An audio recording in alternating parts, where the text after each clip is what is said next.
Salam jumpa pemirsa, kita jumpa lagi di Ketong Bo Omong edisi kali ini di tahun 2023. Tentunya dengan tema yang menarik. Pada hari ini kita akan membahas terkait kinerja positif APBN 2022, modal kuat menghadapi tantangan di tahun 2023, dan konsolidasi fiskal di tahun 2023. Tentunya untuk membahas berkaitan dengan kinerja positif dari APBN 2022 dan kebijakan fiskal, kita sudah menghadirkan 4 narasumber yang luar biasa di stasiun TVRI Nusa Tenggara Timur. Yang pertama ada Bapak Catur Arianto Widodo selaku Kepala Kantor Wilayah DJPB Provinsi NTT. Selanjutnya ada Bapak Rizky Firdaus, Kepala Unit Fungsi Data dan Statistik Ekonomi dan Keuangan Bank Indonesia Perwakilan Nusa Tenggara Timur. Serta ada juga Ketua ISEI, Ikatan Sarjana Ekonomi Indonesia Cabang Kupang, Bapak Anton Simon Yohanes Kerihi, dan juga dari akademisi ada Dr. Fritz Oscar Vanggidai. Terima kasih Bapak-Bapak sudah menyempatkan hadir di stasiun TVRI Nusa Tenggara Timur untuk membahas berkaitan dengan kinerja APBN 2022 dan kebijakan fiskal di tahun 2023 yang tentunya kita menghadapi tantangan. Baik, kita langsung saja dimulai dari Bapak Catur, Bapak ya. Tentunya masyarakat Nusa Tenggara Timur perlu tahu saat ini APBN seperti apa perannya Bapak? Kalau biasanya kita lihat di media dari DJPB, dari Kementerian Keuangan sering mengatakan bahwa APBN 2022 ini berperan sebagai shock absorber gejolak perekonomian. Mungkin Bapak bisa menjelaskan kriteria-kriterianya seperti apa? Silakan. Terima kasih Mbak Esther. Selamat malam pemirsa TVRI sekalian yang ada di rumah. Salam sejahtera bagi kita semua. Terima kasih atas kesempatan yang diberikan. Kami boleh sampaikan bahwa memang betul sepanjang 3 tahun ini dari tahun 2020 sampai dengan tahun 2022, APBN paling tidak telah berhasil untuk kemudian menjadi shock absorber bagi gejolak perekonomian yang ada di dunia. Jadi kita tahu bahwa di tahun 2020 tantangan kita adalah pandemi. Tetapi kemudian di tahun 2022 tantangan kita selain pandemi juga berubah kembali. Berubah lagi ditambah dengan gejolak geopolitik yang pada intinya kemudian itu menghasilkan suatu situasi yang membahayakan bagi perekonomian. Dan juga kalau kita secara spesifik melihat pada kinerja APBN 2022 selain menjadi shock absorber, penahan agar kemudian masyarakat tidak mengalami dampak yang buruk dari gejolak perekonomian, tetapi juga di tahun 2022 ini APBN juga bertindak sebagai unsur dalam mendorong pemulihan ekonomi nasional.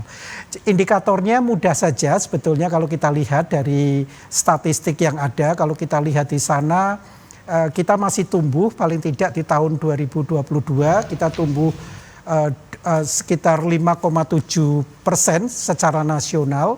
Ini cukup bagus kalau kita bicara, kalau kita bandingkan dengan negara-negara peers kita. Demikian juga ketika kita menghadapi inflasi kita itu berada pada situasi yang moderat dibandingkan dengan negara-negara peers kita. Jadi kalau kita bandingkan dengan Turki umpamanya, Turki itu inflasinya mungkin sampai 80-an%. Sementara kalau kita bandingkan lagi dengan Argentina bahkan sampai 94%. Jadi situasi yang perekonomian yang terjaga ini salah satunya kemudian disumbangkan dari peran APBN tadi untuk menjadi shock absorber dan mendorong pemulihan ekonomi. Demikian barangkali. Baik, terima kasih Pak Catur. Kita beralih ke Pak Rizky dari Bank Indonesia Perwakilan Provinsi Nusa Tenggara Timur. Kalau dari Bank Indonesia sendiri, Pak Rizky, pendapat berkaitan dengan kondisi perekonomian NTT di tahun 2022 dan permasalahan yang dihadapi seperti apa? Kalau tadi dari Pak Catur sudah dijelaskan 2020 punya tantangan sendiri, kemudian di 2022 juga dipengaruhi oleh kondisi geopolitik. Kalau dari BI sendiri pendapatnya seperti apa? Terima kasih Mbak Esther atas kesempatannya. Kami dari Bank Indonesia sendiri memang sependapat Mbak dengan Pak Catur dari DJPB bahwa situasi geopolitik, situasi pandemi masih menjadi tantangan untuk kita di Provinsi NTT. sebagaimana kita ketahui bahwa di NTT sendiri pertumbuhan atau nilai inflasinya bisa dibilang cukup tinggi di tahun 2022, di mana Provinsi NTT ini berada pada kisaran 6,65%, nilai inflasinya menjadi salah satu yang tertinggi atau lima tertinggi di nasional. Dan ini memang agak sedikit jauh di bawah dari yang ditetapkan oleh pemerintah. Namun memang tantangan tersebut bukan menjadi hambatan juga, tentunya sinergi antara pemerintah dan juga kementerian lembaga untuk bisa meredam inflasi di tahun 2023 ini, untuk bisa juga kita saling menjaga di masyarakat sehingga gejolak perekonomian itu dapat diredam dan masyarakat dapat bisa bekerja, dapat bisa berusaha dengan baik lagi di tahun 2023 ini. Mungkin demikian dari kami. Oke, baik. Tadi dari BI ya, mungkin sebelum kita ke Pak Anton dan juga Dr. Frit, saya mau bertanya lagi kepada Pak Catur. Bapak mungkin bisa dijelaskan reformasi struktural yang telah dilakukan pemerintah untuk menjaga momentum pemulihan ekonomi nasional di tahun 2022 seperti apa, Pak? Terima kasih. Jadi kalau kita berbicara mengenai apa yang telah dilakukan pemerintah, memang paling tidak tercermin pada dua hal. Kinerja APBN-nya sendiri dan juga pada reformasi struktural di bidang ekonomi yang kemudian telah dilakukan oleh pemerintah dalam hal ini. Kalau kita berbicara mengenai postur ekonomi, kinerjanya, kalau kita bicara sepanjang tahun 2022 kita melihat bahwa pendapatan negara itu kemudian tumbuh di sana. Pendapatan negara ini tumbuh karena kemudian kita melihat aktivitas ekonomi sudah mulai mulai menggeliat di sana. Kemudian kita juga melihat bahwa di tahun 2022 kita juga mendapat booming komoditas ya. Komoditas kita yang banyak diekspor itu kemudian banyak kemudian menghasilkan pendapatan negara. Demikian juga kita melihat bahwa beberapa reformasi khususnya di bidang perpajakan itu juga mulai menunjukkan hasilnya. Salah satunya adalah terkait dengan PPN 11% yang kemudian juga di tahun 2022 menyumbangkan kinerja positif. Demikian juga kita melihat dari sisi belanja, kita juga mulai melihat normalisasi ya. Normalisasi belanja seiring kondisi dari COVID yang kemudian mulai terkendali di sana. Kemudian terkait dengan reformasi struktural, setidaknya ada 3 yang kita bisa sampaikan. Pertama tentu saja reformasi di bidang perpajakan, terutama dengan munculnya undang-undang HPP, harmonisasi peraturan perpajakan. Jadi di situ kita melihat berbagai hak dan kewajiban dan juga berbagai inisiatif di bidang perpajakan kemudian diperkenalkan di sana. Yang kedua adalah undang-undang yang memperkuat hubungan keuangan antara pemerintah pusat dan pemerintahan daerah, yaitu undang-undang HKPD kita sebutnya.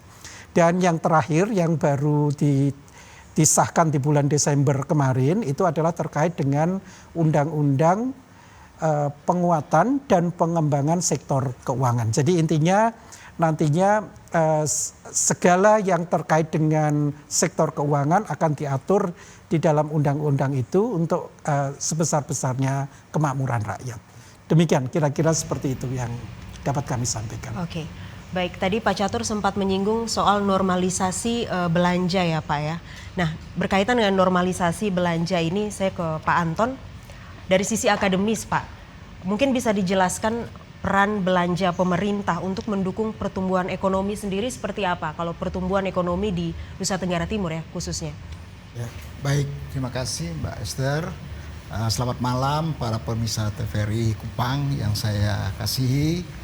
Saya mencoba untuk menjelaskan apa yang dimaksud tadi. Jadi sebelumnya kita ketahui bahwa APBN ini kan merupakan salah satu instrumen utama dalam kebijakan fiskal, di mana perlu didorong sehingga secara konsisten akan lebih sehat dan mampu mengendalikan risiko dalam jangka panjang.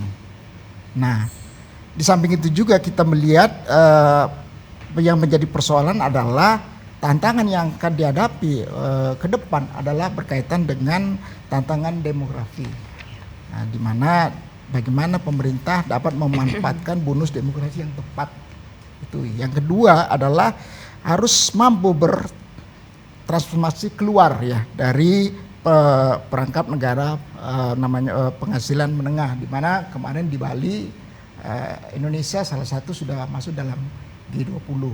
Berarti itu sudah akan ke depan. Nah, diharapkan di tahun 2045 visi Indonesia itu adalah menjadi 5 negara terbesar terkuat dalam bidang ekonomi itu sendiri.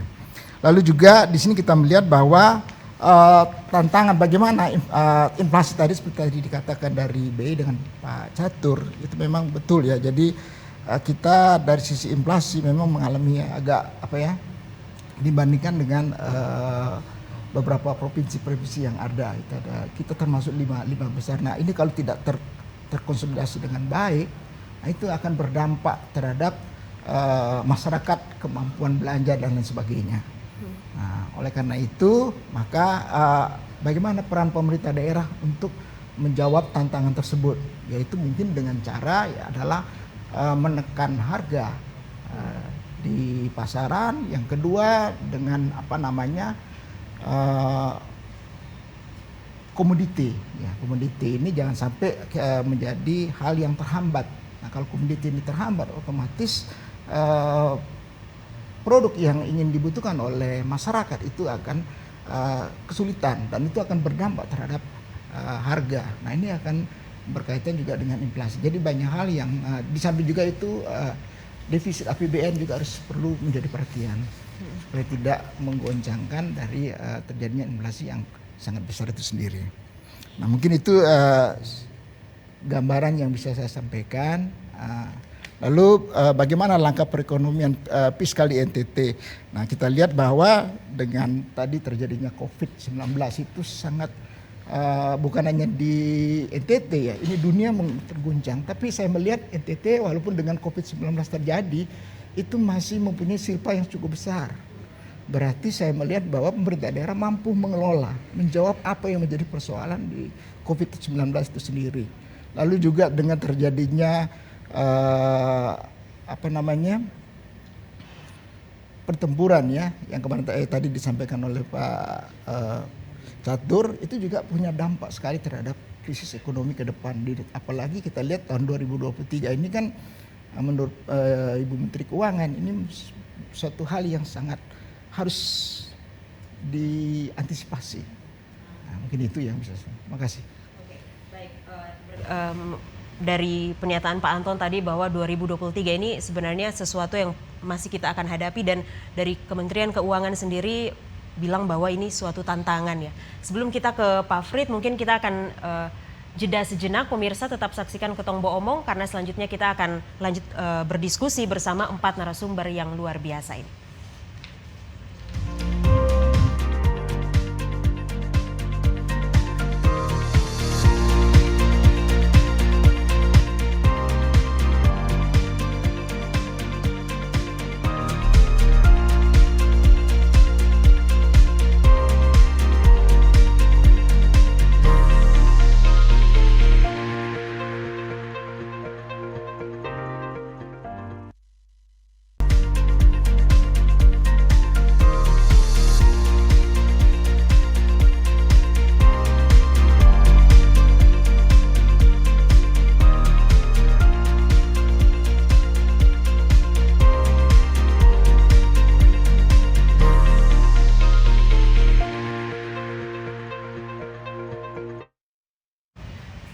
Terima kasih Anda masih memilih menyaksikan Ketong Bo Omong edisi kali ini dengan tema Kinerja Positif APBN 2022, modal kuat menghadapi tantangan di tahun 2023 dan konsolidasi fiskal di tahun 2023. Kalau tadi mungkin kita sudah mendapatkan gambaran umum dari Pak Catur, dari DJPB, dari Pak Rizky juga, dari BI dan dari akademisi Bapak Anton. Mungkin kita akan langsung ke Dr. Frid Vanggidai. Pak Dokter, berkaitan dengan yang sudah disampaikan oleh Pak Catur, Pak Rizky, dan juga Pak Anton. Dari kacamata Bapak sendiri Pak, berkaitan dengan kondisi APBN di NTT dan juga bagaimana kedepannya di 2023 ini tantangan yang akan kita hadapi seperti apa Pak? Ya, jadi 2022 dulu ya. Iya. Jadi kalau kita lihat realisasi APBN 2022 itu sekitar 30 triliun Pak ya. Sekitar 30 triliun. 30 triliun ini artinya sekitar 6 kali APBD provinsi. Jadi besarnya APBN itu 6 kali APBD provinsi. Nah kalau saya lihat dari laporan yang ada, belanja APBN untuk fungsi ekonomi ya, sekitar 5 triliun kalau tidak salah ya. Sekitar 5 triliun. Apakah itu untuk infrastruktur, juga untuk pembiayaan UMKM dan seterusnya. Jadi saya kira 5 triliun untuk fungsi ekonomi ini itu setara dengan APBD provinsi 1 tahun. Itu sama dengan APBD kabupaten kota untuk 5 kabupaten kota. Sama. Jadi kalau kita lihat besaran angka-angka realisasi APBN ini, so ini dari segi nominal besar sekali. Besar sekali. Dan memang dalam situasi proses pemulihan yang mulai berjalan pada tahun 2022 ya. Belanja pemerintah ini sebagaimana dikatakan tadi, betul, dia menjadi semacam peredam ya. Peredam supaya ketika ada gejolak ekonomi pendapatan masyarakat tidak menurun terlalu tajam. Jadi memang ada 2 hal yang saya mau soroti dari sisi ini. Memang dampak belanja APBN yang besar ini, terutama kalau kita lihat historisnya 2020, 2021, 2022, pada masa pandemik itu banyak belanja APBN itu untuk kebutuhan non ekonomi, terutama penyangga, ya, bantuan sosial dan sebagainya. Nah, ini akibatnya apa? Uang yang mengalir ke dalam masyarakat itu banyak. Tetapi karena digunakan dalam jangka pendek untuk mengatasi kebutuhan akibat krisis, maka dipakai konsumsi, tidak diikuti dengan peningkatan produksi. Jadi saya kira salah satu penyebab inflasi di NTT yang cukup besar 6,6% lebih itu disebabkan karena memang belanja yang banyak itu tidak direspons atau tidak diikuti dengan peningkatan produksi.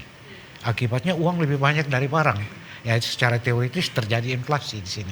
Karena itu memang kalau saya lihat data BPS itu, inflasi kita kan sebenarnya sebagian besar disebabkan bukan karena faktor fundament, tetapi karena kenaikan harga, indeks harga. Kenaikan indeks harga. Saya kira ini hal yang pertama. Nah, kemudian berkaitan dengan inflasi ini saya kira memang ini dari segi teori ekonomi, ya, inflasi ini seperti madu dan racun. Jadi tidak selamanya kita melihat inflasi ini sebagai racun. Inflasi juga madu. Ekonomi butuh inflasi. Bayangkan kalau harga nggak naik, ya, pengusaha-pengusaha produsen mereka juga malas berekspansi. Mereka butuh kenaikan harga supaya ada insentif untuk ekspansi. Nah, memang kenaikan pada tingkat tertentu punya dampak terhadap sisi demand side-nya, permintaan. Pendapatan nilai real pendapatan masyarakat berkurang. Jadi saya pikir memang pemerintah menetapkan batas inflasi itu 3% plus minus 1. Sehingga batas tertinggi itu sebenarnya sekitar 4% ya. Nah saya pikir enggak apa-apa. 4% atau dia naik lebih sedikit enggak apa-apa. Tetapi inflasi pada tingkat itu sebenarnya ada yang untung juga. Ada yang untung. Petani-petani ketika masa booming, mereka mengalami kerugian karena begitu produksi naik, harga turun, pendapatan mereka tidak mencukupi cost yang mereka keluar. Nah, mereka berharap mendapatkan semacam rebound ketika terjadi inflasi, harga naik, itu peluang mereka untuk mendapatkan pendapatan untuk menutup saat-saat di mana mereka mengalami kerugian. Jadi saya pikir lepaskan saja inflasi itu, mekanisme pasar akan mengatur sehingga pada saat tertentu akan terjadi keseimbangan. Saya kira tidak ada masalah dengan, kecuali inflasinya udah seperti di Argentina tadi, memang itu sudah hiperinflasi yang memang tidak lagi bisa kita harapkan mekanisme pasar, tapi itu mekanisme paksa untuk bisa menurunkan. Jadi saya kira itu tentang inflasi. Yang kedua memang soal pertumbuhan. Ya, kita tahu bahwa betul secara nasional kita mencapai 5,6 atau 5,7% pertumbuhan ekonomi. Tetapi untuk NTT kalau saya lihat dari data yang ada, mungkin BPS belum rilis ya kuartal keempat dan akumulasi 2022.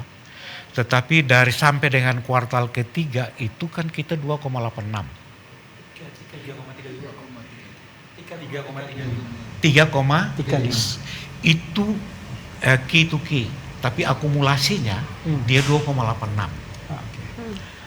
Jadi saya melihat selama 2022 ini mungkin akumulasinya kita kira-kira 3,2 sampai 3,4%. Jadi ada kesenjangan pertumbuhan antara pertumbuhan pada tingkat provinsi dan pertumbuhan pada tingkat nasional. Jadi saya kira ini memang menempatkan, saya kira Indonesia NTT itu dari segi peringkat dia masih di bawah. Ya, tiga paling rendah dari segi laju pertumbuhan ekonomi. Jadi ini saya mau katakan bahwa pada saat krisis kita minus, tapi minusnya sedikit. Kita bisa bertahan. Tetapi pada saat pemulihan, yang lain tumbuhnya cepat, kita tumbuhnya lambat. Nah ini saya kira ini persoalan laten dalam perekonomian NTT yang memang nanti diintervensi dengan APBN seperti apapun juga, tapi persoalan laten ini kalau nggak diperbaiki, sebenarnya ini juga kita mengalami keterlambatan secara spasial. Karena yang lain bisa cepat, kita tidak secepat yang lain. Saya kira itu nanti kita bisa diskusikan lebih lanjut soal ini. Oke, baik. Dr. Fried, terima kasih untuk penjelasannya. Menanggapi pernyataan dari Dr. Fried tadi Bapak bahwa inflasi ini sebenarnya ketika konsumsi mungkin di NTT lebih besar daripada kegiatan produksi. Kalau dari DJPB sendiri melihat seperti apa Pak? Iya, jadi kalau kami sendiri melihat inflasi itu memang ada dua hal ya yang kemudian kita bicarakan di sini. Yang pertama tentu saja penyebabnya ya, yang kalau kita lihat secara umum kalau inflasi yang ada di NTT ini kan lebih kepada kesenjangan produksi ataupun dalam konteks distribusi itu kemudian sepertinya memang perlu pengaturan lebih lanjut sehingga arus barang itu nantinya dapat lebih lancar dan ada kalanya di satu daerah itu surplus itu akan mudah untuk dialihkan ke daerah lain yang kemudian defisit. Yang kedua, selain pengaturan arus logistik tadi, yang kedua tentu saja kita perlu bicara dampaknya. Bagaimana kemudian agar dampak dari inflasi tersebut itu kemudian tidak membuat masyarakat itu semakin miskin, kira-kira seperti itu. Jadi terkait dengan hal tersebut itulah kemudian peran dari kebijakan fiskal itu masuk di sana untuk mengatasi dampak dari inflasi tersebut. Jadi saya mencontohkan di bulan September yang lalu pemerintah itu kemudian melakukan pengalihan subsidi BBM dan pada waktu itu kemudian harga BBM naik. Namun di satu sisi kemudian pemerintah melakukan intervensi baik dalam bentuk perlindungan sosial yang berasal dari APBN ataupun kemudian mewajibkan pemerintah daerah untuk mengalokasikan 2% dari transfer umumnya untuk mengatasi dampak dari inflasi tersebut. Dan alhamdulillah mungkin kalau kita lihat pada kondisi saat ini situasinya terkendali dan kecenderungannya kita juga punya suatu kelembagaan yang kuat untuk kemudian mengatasi dampak inflasi. Sebagai contoh ini gampangnya teman-teman dari BI, teman-teman dari Pemda, itu kami sangat apresiasi sekali. Mereka kemudian melakukan semacam sidak ke pasar, kemudian melakukan operasi pasar, bahkan kemudian bekerja sama dengan para pemasok barang pokok untuk kemudian bisa mengaturnya sehingga kemudian inflasinya itu menjadi lebih terkendali. Itu juga artinya usaha pemerintah tersebut itu juga salah satunya dibiayai dari fiskal tadi, baik fiskal pusat ataupun daerah. Jadi memang kita bisa melihatnya dari berbagai aspek, dan dalam kaitan dengan hal ini kalau boleh kita sampaikan memang bagaimana dampak inflasi itu tidak contagious, menyebar, tidak juga kemudian membesar. Itu salah satunya kita bisa atasi dengan insentif fiskal tadi, kira-kira seperti itu. Berkaitan dengan yang dikatakan Pak Catur bahwa dari BI juga sering turun langsung ke pasar untuk melakukan sidak-sidak.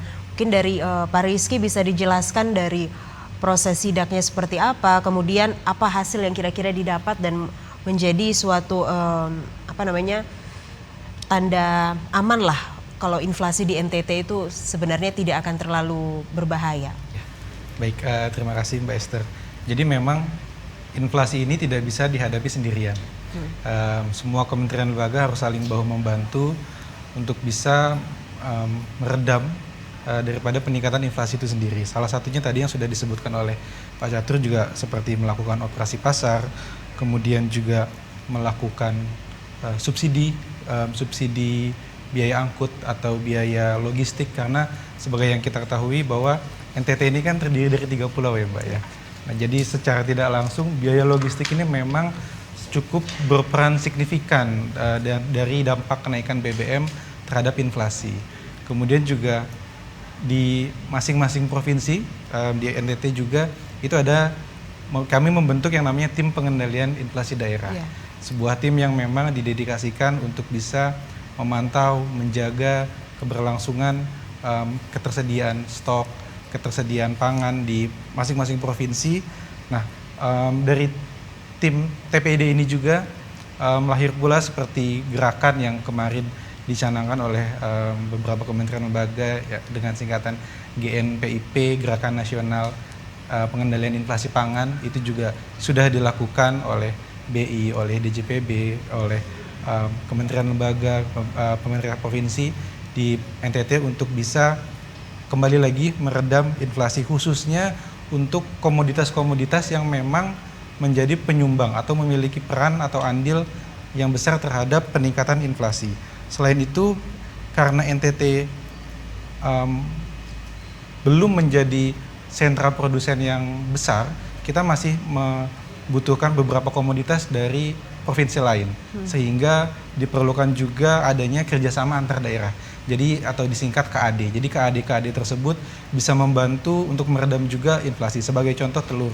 Nah ini kan di NTT ini penghasil telur itu pemainnya tidak terlalu banyak ya, dan kebutuhannya cukup tinggi. Untuk memenuhi kebutuhan tersebut kita harus ambil dari luar atau dari provinsi lain. Nah, dengan adanya KAD tersebut itu bisa membantu memenuhi kebutuhan pangan, kebutuhan stok untuk masyarakat juga. Mungkin demikian. Oke, terima kasih Pak Rizky. Menanggapi pernyataan dari Pak Catur dan Pak Rizky, kalau Pak Anton sendiri melihat sebenarnya untuk mengendalikan inflasi ini apa yang perlu dilakukan oleh pemerintah, dan tadi juga sebenarnya bukan hanya pemerintah saja ya, jadi bahu-membahu, dan apa yang perlu dilakukan dan apa yang sudah dilakukan itu yang dinilai kira-kira positif gitu Pak. Oke, terima kasih. Saya setuju dengan pendapat beliau bahwa inflasi itu tidak bisa ada tugas pemerintah saja. Karena bagaimana semua masyarakat juga harus saling bahu-membahu, lalu dari akademisi maupun dari dunia perbankan juga itu harus melihat bahwa inflasi itu suatu hal yang sangat membuat masyarakat tergoncang ya dalam sisi perekonomian. Yeah. Nah, oleh karena itu maka penguatan fiskal ini sangat penting sekali. Nah, di mana dilakukan dengan cara apa? Yaitu bagaimana kita melakukan yang namanya penguatan ekonomi dari hilir. Nah, itu penting sekali ke hulu. Lalu yang kedua juga green economy ini penting sekali, harus digalakkan kepada masyarakat. Lalu terus lalu mencari peluang atau potensi-potensi yang ada di daerah. Nah, sehingga kita mampu menjadi sumber pendapatan daerah itu sendiri. Lalu yang berikut juga bagaimana melakukan yang namanya surplus neraca perdagangan, itu juga perlu menjadi perdagangan non migas. Nah, kita lihat potensi yang ada. Lalu terakhir mungkin kita juga mampu membuat peluang kerja, lapangan kerja bagi masyarakat, sehingga dampak dari COVID kemarin itu sudah bisa pulih kembali. Saya melihat kemarin di Bali itu sudah banyak perubahan-perubahan yang terjadi. Gitu. Nah, mungkin untuk Jawa, saya lihat untuk Jawa Barat kemarin masih dalam proses pemulihan saya lihat.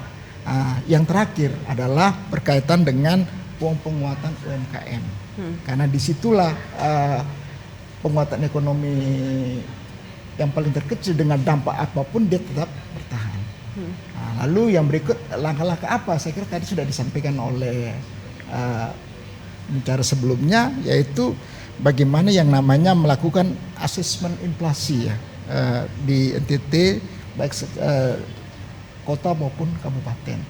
Lalu yang kedua juga merumuskan atau merekomendasikan action plan apa yang akan dikerjakan ke depan.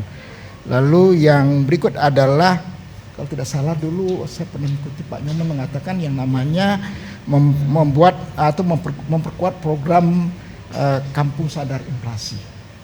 Itu BI sudah melaksanakan itu. Mungkin perlu dikembangkan ke kabupaten-kabupaten lain. Terima kasih. Baik, terima kasih Pak Anton. Kita ke Dr. Frid. Dr. Frid, tadi upaya-upaya sudah dilakukan ya, dari BI juga sudah melakukan seperti sidak di pasar untuk inflasi.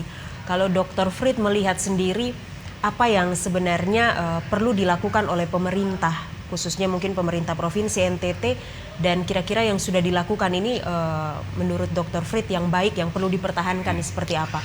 Ya, baik. Saya kira ini penting sekali. Jadi memang penanganan inflasi ini sejauh ini saya amati ada dua jalur yang sudah dijelaskan tadi, bagaimana membuat sistem distribusi barang itu menjadi lancar, efisien, sehingga bisa menekan biaya.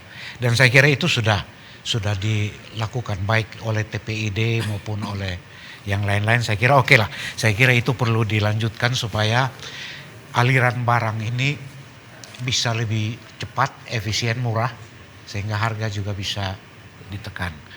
Yang kedua, saya kira ini perspektif ke depan, terutama dari segi intervensi APBN untuk fungsi-fungsi ekonomi.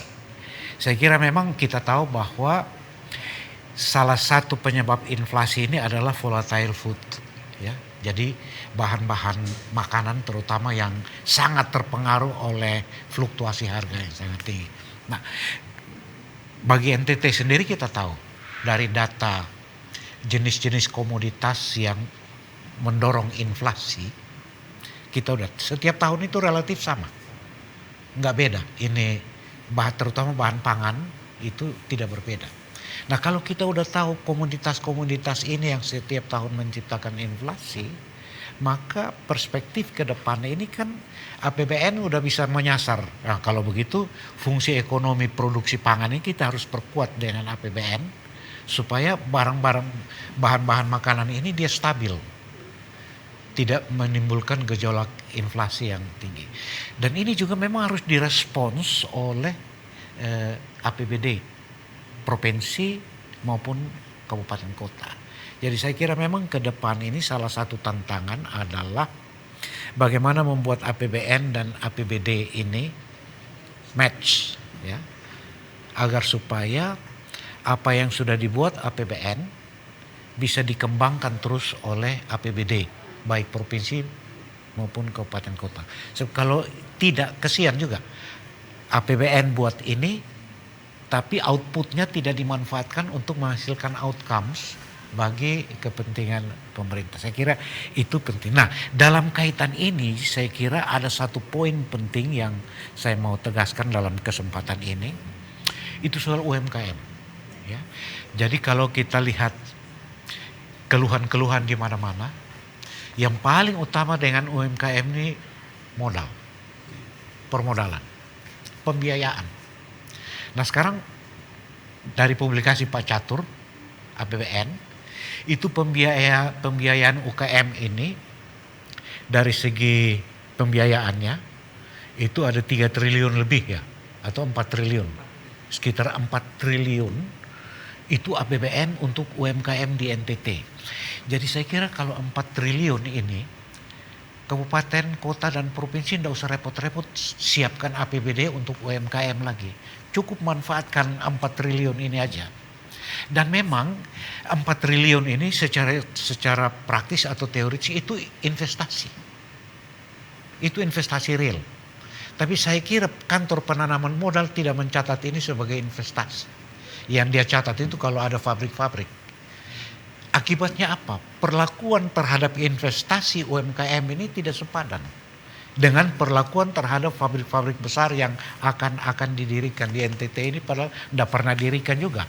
Sehingga setiap hari investasi itu terjadi bukan karena perusahaan besar, tapi investasi terjadi karena tukang jual ikan, tukang jual sayur menambah stok modalnya, persediaan. Investasi itu sama dengan penambahan stok. Itu tidak pernah dicatat. Jadi saya pikir ini dari sisi ini ya perlu ada respons yang cukup. Kalau APBN sudah menyediakan uangnya 4 triliun, pemerintah kabupaten kota coba mempersiapkan aspek-aspek lain untuk mendukung ini agar supaya betul-betul dari sisi itu bisa mendorong, karena memang perekonomian NTT ini posturnya itu kecil UMKM. Saya buat analisis dalam 3 tahun terakhir ketika krisis ini, justru pada saat krisis perusahaan-perusahaan besar nggak berani ambil kredit perbankan. Tapi kredit perbankan untuk UMKM itu tinggi sekali. Jadi ini tanda bahwa dalam keadaan krisis yang besar-besar nggak mau peduli, mereka angkat tangan. Tapi yang kecil-kecil mau fight untuk tetap menjaga ekonomi ini tidak mati. Saya kira ini satu hal positif sekali dari APBN. Sehingga saya kira Oke, APBN sudah menyediakan pembiayaannya, maka ekosistem UMKM yang lain itu disiapkan oleh pemerintah provinsi kabupaten supaya betul-betul ke depan bisa efektif. Yang kedua, saya kira APBN juga bukan dari segi pembiayaan, dari segi pendapatan juga memberikan subsidi. Saya baca publikasi terakhir dari Pak Catur, itu ada sekian puluh ribu ya debitur yang mendapatkan subsidi pendapatan. Jadi subsidi pajak ya. Nah, keringanan pajak ini dia mempengaruhi pendapatan. Jadi pendapatan bertambah karena pajak yang dibayar berkurang. Nah, ini positif sekali terutama bagi UMKM karena kalau pendapatan mereka bertambah, mereka bisa menambah investasi dan seterusnya. Saya kira ini 2 hal penting yang memang perlu dicermati terus ke depan. Kita jaga, kita dorong supaya pemerintah kabupaten, kota, dan provinsi juga ketika menyusun APBD, menyusun program pembangunan setiap tahun, RKP setiap tahun, perlu memperhitungkan apa yang sudah dibuat oleh APBN pada tahun sebelumnya dan apa yang dilakukan oleh APBN pada tahun depannya supaya tetap sinkron. Saya kira itu salah satu konsolidasi fiskal pusat dan daerah yang perlu dimantapkan. Terima kasih. Menarik sekali ya penjelasan dari Dr. Frit. Jadi harmonisasi APBN dan APBD ya Bapak ya. Nah menanggapi pernyataan dari Pak Frit, ada harmonisasi antara APBN dan APBD. Jadi dana APBN 4 triliun ini mungkin difokuskan untuk UMKM, kemudian sisanya provinsi, kabupaten, dan kota ini ditujukan untuk aspek-aspek lain. Kalau melihat ini seperti pernyataan dari Pak Frit, Pak Catur sendiri bagaimana Pak? Iya, jadi begini, mungkin sedikit meluruskan ya, yang 4 triliun tadi sebetulnya adalah dana penyaluran KUR yang berasal dari perbankan, tetapi kemudian subsidi bunganya itu berasal dari APBN. Jadi subsidinya APBN. Memang kalau secara nasional itu ada sekitar 10 triliun, tetapi kemudian itu terbagi kepada banyak daerah. Kira-kira seperti itu.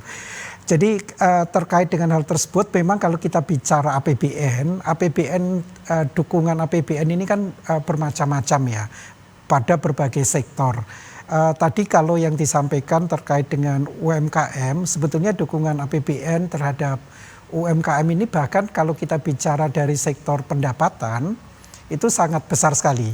Jadi begini, kalau dulu ketika kita berbicara sektor perpajakan, setiap pedagang UMKM yang kemudian omsetnya itu kemudian sampai dengan 500 juta, itu dia masih dikenai pajak 0,5% dari omset yang ada. Tetapi dengan undang-undang HPP yang baru, maka kemudian dia tidak dipungut pajak untuk yang sampai 500 juta tersebut. Dan dari evaluasi kami di Kementerian Keuangan, setelah kami hitung-hitung, ternyata sekitar 63 ribuan dari total UMKM yang ada di Provinsi NTT ini paling tidak menikmati manfaat dari pendapatan tersebut, dari harmonisasi peraturan perpajakan tersebut. Dan kemudian pajak yang seharusnya dipungut dari UMKM ini sekitar 19 miliaran itu kemudian seolah-olah inilah merupakan insentif bagi UMKM tersebut. Kemudian kalau kita bicara dari sektor belanjanya sendiri, sebetulnya banyak pelatihan-pelatihan yang kemudian didedikasikan untuk UMKM, untuk penyiapan mereka on board masuk ke dalam dunia usaha. Baik itu yang disediakan dari pemerintah pusat atau bahkan juga ada yang di pemerintah daerah. Dalam konteks itu barangkali mempertemukan, mensinergikan. Jadi bagaimana tidak tumpang tindih, justru saling menguatkan, dan bagaimana yang dialokasikan di pusat dan di daerah itu kemudian saling mendukung untuk pada akhirnya mereka nantinya bisa, istilah sekarang itu graduate ya, naik kelas untuk mengakses kredit yang lainnya. Dan satu lagi dari sisi pembiayaan, pemerintah itu sebetulnya juga menyediakan kredit khususnya yang bersifat ultramikro. Jadi kalau kita bicara kredit ultramikro, maka kemudian kita mengenal apa yang disebut dengan kredit yang disalurkan melalui lembaga keuangan non perbankan. Jadi masyarakat itu kan biasanya kalau mereka baru memulai usaha, masyarakat kecil masih ragu-ragu untuk ke perbankan kan. Makanya kemudian kami juga menyediakan itu. Dan ini murni, kalau yang untuk ini uangnya memang berasal dari pembiayaan yang ada di pemerintah pusat. Dan disalurkannya melalui lembaga-lembaga keuangan non perbankan, baik itu kalau kita mengenal PT PNM atau Pegadaian di sana, ataupun juga koperasi yang ada di Provinsi NTT. Dan alhamdulillah tahun 2022 ini ada sekitar 350-an miliar yang kemudian disalurkan kepada kalau tidak salah 39 ribuan debitur ataupun penerima manfaat. Kira-kira demikian gambarannya. Jadi APBN tidak hanya satu sisi saja di pendapatan, tetapi juga di belanja dan juga bermain juga dari sisi pembiayaannya. Demikian barangkali. Nah kalau Pak Rizky, UMKM di NTT sendiri seperti apa kondisinya 2022 ini Pak? Baik, terima kasih Mbak Esther. Jadi memang sudah banyak tadi ya disampaikan oleh Dr. Fritz dan juga Pak Catur. UMKM di sini memang masih pada tahap awal yang belum kita bisa lepas. Tentunya sinergi dari banyak kementerian lembaga juga banyak dilakukan, baik dari DJPB, Bank Indonesia sendiri pun punya program namanya BIS, Young Entrepreneur School. Kemudian juga di beberapa kementerian juga lembaga lain memiliki masing-masing program dan juga diperbankan. Selain itu memang salah satu keunikan juga karakteristik di Provinsi NTT ini seperti yang tadi Pak Catur bilang, kalau yang baru mau mulai berusaha itu masih ragu minjem ke bank. Jadi ada yang melalui non-bank dan banyak yang melalui koperasi. Itu juga hal yang menarik sebenarnya di Provinsi NTT. Jadi ya itu semua bagaimana caranya bahwa kita dari kementerian lembaga tetap bisa mensupport UMKM karena ya pada akhirnya nanti seperti yang disampaikan oleh Dr. Fritz bahwa ujungnya adalah pertumbuhan ekonomi di Provinsi NTT. Kami memang di BI NTT memperkirakan bahwa di tahun 2023 ini, tadi sudah disampaikan bahwa data BPS di triwulan 3 2022 pertumbuhan ekonomi Provinsi NTT itu dia ada di angka 3,35%. Dan di tahun 2023 ini kami memperkirakan bisa di angka 2,7 hingga 3,5%, itu akan di angka 4,3 hingga 5,1%, itu akan naik, khususnya karena memang NTT sekarang juga sudah menjadi perhatian dari pemerintah pusat dengan adanya rencana kegiatan juga yang dapat diakselerasi di tahun 2023. Kami dari Bank Indonesia juga mencatat khususnya mungkin di empat bidang ya, ada di bidang perdagangan, kemudian di bidang pertanian, di bidang akomodasi makan minum, dan juga di bidang konstruksi. Itu juga pastinya banyak informasi, banyak hal-hal juga yang kemarin disampaikan oleh Pak Catur dalam rilis APBN tahun 2022 yang sudah kami catat dan juga akan menjadi tindak lanjut kami juga di Bank Indonesia. Mungkin demikian. Tidak terasa kita sudah di penghujung acara. Kalau tadi dari BI sendiri optimis bahwa pertumbuhan ekonomi di 2023 ini 4,3 hingga 5,1. Hingga 5,1%. Nah, melihat hal ini Pak Catur, mungkin apa yang Bapak mau sampaikan kepada pemirsa TVRI NTT di seluruh NTT yang menyaksikan dialog kita hari ini berkaitan dengan kinerja positif 2022 ini, juga ke depan 2023 ini ada juga kinerja positif lainnya yang akan ada gitu di Provinsi NTT. Terima kasih. Jadi sama seperti pembicara lainnya, barangkali apa yang perlu kita ambil hikmah dari pembicaraan ini adalah dengan melihat pada kinerja tahun 2022, khususnya kinerja fiskal, kita optimis untuk menyongsong tahun 2023. Namun demikian, kita harus tetap waspada karena tantangan baik global maupun regional itu kemudian masih ada di sana. Jadi mari sama-sama kita bersiap, mempersiapkan diri kita baik-baik, dan kemudian mari kita dukung juga program-program pemerintah yang kemudian sudah ataupun akan diimplementasikan, yang kemudian sudah teralokasikan di dalam anggaran baik pemerintah pusat dan dari pemerintah daerah. Mari kita dukung dan bersama-sama kita sukseskan kebijakan-kebijakan tersebut.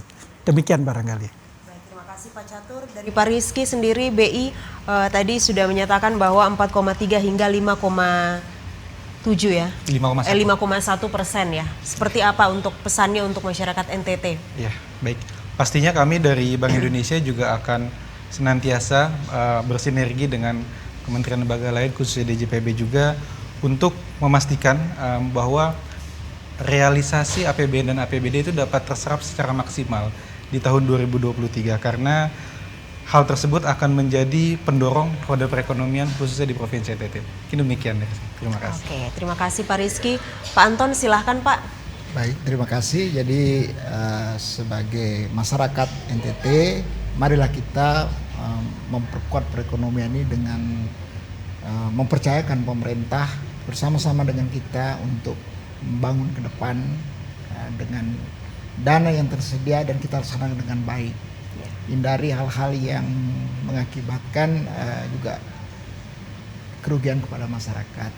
Nah, di samping itu juga kita yakin bahwa kemampuan pemerintah pusat maupun daerah mempunyai kemampuan yang cukup dalam peningkatan perekonomian. Oke, terima kasih Pak Anton. Dr. Fried, silahkan closing statementnya, penguatan untuk masyarakat NTT. Ya, jadi kalau yang lain sudah menyampaikan untuk masyarakat, saya kira apa yang mau saya sampaikan ini pesan untuk pemerintah pusat, baik itu dari sisi fiskal maupun moneter Bank Indonesia, maupun kepada pemerintah provinsi dan kabupaten kota tentang UMKM yang sudah dibicarakan tadi, lebih khusus lagi soal digitalisasi UMKM. Saya kira ini kata kuncinya di sini. UMKM kita nggak akan berkembang pesat kalau masih manual. dia harus masuk dalam proses digitalisasi. Saya kira ini penting sekali ke depan, sehingga saya berharap BI saya kira dengan sistem pembayaran sudah oke.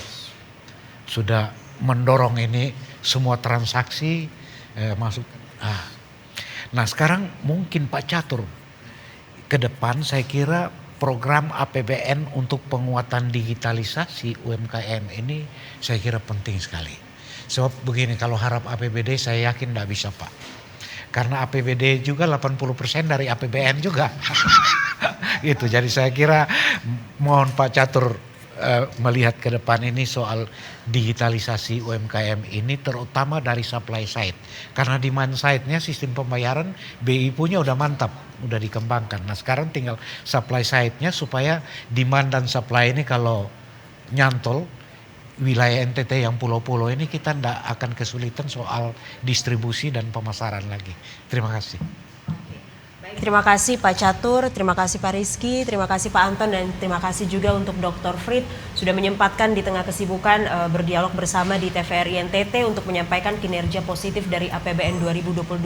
Dan tentunya seperti yang dikatakan tadi bahwa pemerintah optimis 2023 ini pertumbuhan ekonomi NTT tentunya terus positif ya. Jadi pertumbuhan ekonomi ini juga bukan hanya tugas semata-mata dari pemerintah saja, tetapi juga bahu-membahu. Mari kita terus dukung pemerintah dan juga terus waspada ya Pak Catur ya. Terima kasih. Saya Esther Siubelan mewakili kerabat kerja yang bertugas, pamit undur diri.